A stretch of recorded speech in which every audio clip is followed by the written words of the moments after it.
mentioned the vessel, the spy vessel off the coast of the United States. Not good. There was a ballistic missile test that many interpret as Not a violation good. of an Not agreement good. between the two countries, and a Russian plane buzzed a U.S. destroyer. Not good. I listened to you Excuse me. during the Excuse me. campaign. When did it happen? It happened when, if you were Putin right now, you would say, hey, we're back to the old games with the United States. There's no way Trump can ever do a deal with us because the public, you have to understand, if I was just brutal on Russia right now, just brutal, people would say, you would say, oh, isn't that wonderful? But I know you well enough. Then you would say, oh, he was too tough. He shouldn't have done that. Look, I'm just all trying of to the find out your things, wait a minute, orientation to wait, those. excuse me just I'm one just trying to second. find out what you're All gonna of do about those it, Mr. things that you President. mentioned are very recent because probably Putin assumes that he's not going to be able to make a deal with me because it's politically not popular for me to make a deal. So Hillary Clinton tries a reset. It failed. They all tried. But I'm different than those people. Go ahead. How are you interpreting those moves, and what do you intend to do about them? Just have you the way given I said Rex it. Tillerson any advice or counsel on how to deal? I have, and I'm so beautifully represented. I'm so honored that the Senate approved him. He's going to be fantastic. Yes, I think that Is Putin testing you, do you believe, sir? No, I don't think so. I think Putin probably assumes that he can't make a deal with me anymore because politically it would be unpopular for a politician to make a deal. I can't believe I'm saying I'm a politician, but I guess that's what I am now. Because, look, it would be much easier for me to be tough on Russia, but then we're not going to make a deal. Now, I don't know that we're going to make a deal. I don't know.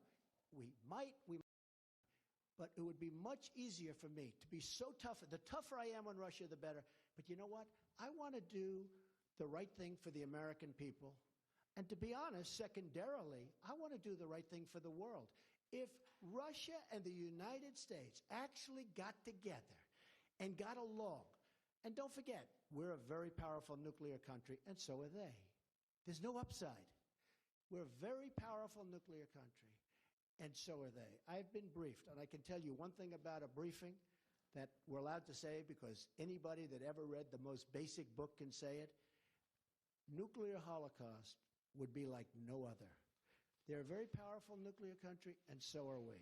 If we have a good relationship with Russia, believe me, that's a good thing, not a bad thing. So when you say they're not good, do you mean that Who they did are I say is not good? No, when I read off the three things that have recently happened, No, each it's one of them not you said good, they're but they not happen. good. But do they damage the relationship? They all undermine happened recently. No, I'm this going to country's see what ability happens. to work with Russia? They all happened recently, and I understand what they're doing because they're doing the same thing. Now, again, maybe I'm not going to be able to do a deal with Russia, but at least I will have tried. And if I don't, does anybody really think that Hillary Clinton would be tougher on Russia than Donald Trump? Does anybody in this room really believe that? Okay? But I tell you one thing.